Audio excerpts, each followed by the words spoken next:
AP మాజీ CM YSRCP అధినేత YS Jaganmohan Reddy ఇప్పుడు ఎక్కడున్నారు? చాలా మంది రాష్ట్ర ప్రజలకు, కొందరు వైసీపీ ఫ్యాన్స్ కు సైతం జగన్ నిన్నటి వరకు లండన్ పర్యటనలోనే ఉన్నారని తెలియదు. ఎన్నికల తర్వాత జగన్ చాలా అంటే చాలా సైలెంట్ కావడమే అందుకు కారణం.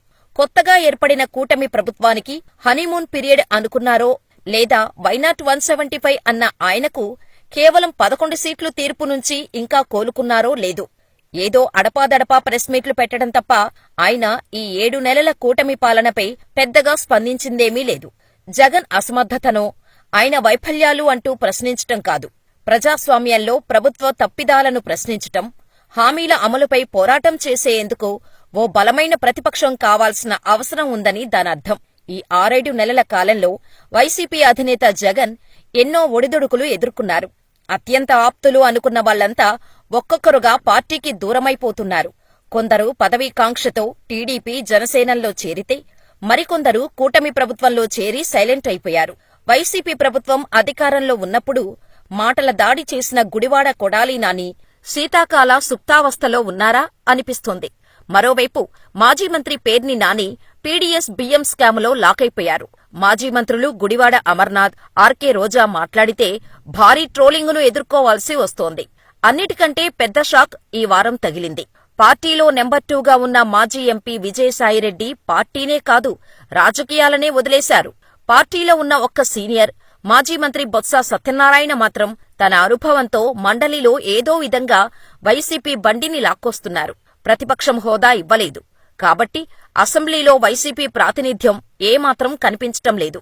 పరిస్థితి ఇలా ఉంటే సూపర్ 6 హామీలతో అధికారంలోకి వచ్చిన కూటమి ప్రభుత్వం చేస్తాం అన్నవన్నీ చేసేస్తాం అని చెప్పే పరిస్థితులు లేవు. రీసెంట్ ఎగ్జాంపుల్స్ 2 పరిశీలిస్తే, దావోసు సదస్సులో పెట్టుబడులే కాకుండా ఉత్తి చేతులతో సీఎం చంద్రబాబు, ఐటీ శాఖ మంత్రి నారా లోకేష్ తిరిగొచ్చినా ఇదేంటని ప్రశ్నించే నాథుడే లేడు వైసీపీలో. జగన్ లండన్లో ఫ్యామిలీతో టైం స్పెండ్ చేస్తుంటే మాట్లాడటానికి నోరెత్తిన గుడివాడ అమర్నాథ్ని దావోస్లో 5 డిగ్రీలంటూ కూటమి నాయకులు ఆడేసుకున్నారు. ఇక నగరి ఆర్కే రోజా సంగతి సరే, ఆవిడ చిత్రంగా డిప్యూటీ సీఎం పవన్ కళ్యాణ్ ఎందుకు వెళ్లలేదు దావోస్కి అని క్వశ్చన్ చేశారు. రూరల్ డెవలప్మెంట్, అటవీశాఖ మంత్రి దావోస్కు వెళ్లి పెట్టుబడులను తీసుకురావాలంట. It's okay. రెండో ఉదాహరణ, చంద్రబాబు 3-4 రోజుల క్రితం సైలెంట్గా ఓ ప్రెస్ మీట్ పెట్టారు. నీతి ఆయోగ్ ఫిస్కల్ హెల్త్ రిపోర్ట్ ఇచ్చింది. అప్పుల ఊబిలో కూరుకుపోయి ఆర్థికంగా చితికిపోయిన రాష్ట్రాల హెల్త్ ఎంత బాగుంది ర్యాంకింగ్ చేస్తే 18 రాష్ట్రాలు ఉంటే అందులో ఏపీ ఏకంగా 17వ స్థానంలో ఉంది. మనకంటే మంచి పొజిషన్లో బీహార్ కూడా ఉంది. మన పరిస్థితే దారుణం. గత 5 ఏళ్ల కాలంలో వైసీపీ చేసిన విధ్వంసానికి ఇదే ఉదాహరణ అని చెప్పారు చంద్రబాబు. పనిలో పనిగా మేమిస్తామన్న ప్రభుత్వ పథకాలు అమలు చేయటానికి వీలులేనంత స్థాయిలో ఈ అప్పుల భారం మీద పడింది కాబట్టి పథకాల అమలు సాధ్యపడటం లేదు అన్నారు. చంద్రబాబు ఆ డైలాగ్ వేసింది సూపర్ 6 అమలు చేయటం మా వల్ల కాదు అనా, ప్రస్తుతానికి కాదు అనా? క్వశ్చన్ చేసే నాథుడే లేడు వైసీపీలో. ప్రజాస్వామ్యంలో ప్రభుత్వాలు పర్ఫెక్ట్గా రన్నవ్వాలంటే బలమైన ప్రతిపక్షాలు ఉండాలి.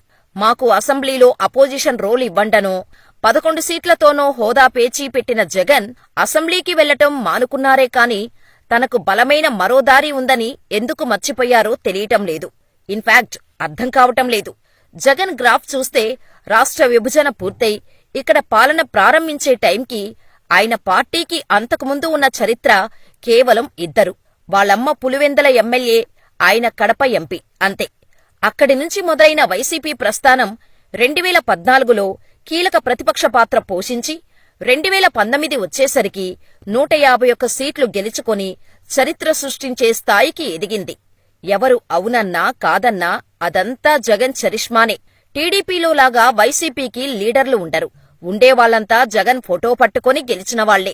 సీమలో పెద్దిరెడ్డి రామచంద్రారెడ్డి, ఉత్తరాంధ్రలో బొత్స సత్యనారాయణ లాంటి వాళ్లు తప్ప ఇంకెవరూ జగన్కు చెప్పకుండా మాట కూడా మాట్లాడలేని పరిస్థితి. ఆ స్థాయిలో వైసీపీపై జగన్ పట్టుంటోంది. మరి అంత పట్టున్న నాయకుడు ఇప్పుడు ఈ స్థాయిలో సైలెంట్ అయిపోవటానికి కారణాలేంటో తెలియక సగటు వైసీపీ కార్యకర్త ఆవేదన అంతా ఇంతా కాదు. సరే, జరిగిందేదో జరిగింది. ఈ ఫిబ్రవరి జగన్ 2.0ను చూస్తారని, ఆయన జిల్లాల పర్యటన చేసి మరోసారి పాదయాత్ర టైం ఊపుతో జనాలతో మమేకమవుతారని వైసీపీ ప్రచారం చేసుకుంటోంది. మరి లీడర్లు దూరమైనా జగన్ మళ్లీ పవర్ఫుల్ కంబ్యాక్ ఇస్తారా? ప్రజల్లోకి వెళ్లి చంద్రబాబు ఇచ్చిన హామీలను నెరవేర్చాలని ప్రజల గొంతుకగా మారి అడుగుతారా? పులివెందుల పులి అని అభిమానులు పిలుచుకునే పిలుపునకు న్యాయం చేస్తూ తనదైన శైలిలో దూసుకెళ్తున్న డిప్యూటీ సీఎం పవన్ కళ్యాణ్ను ఢీకొడతారా?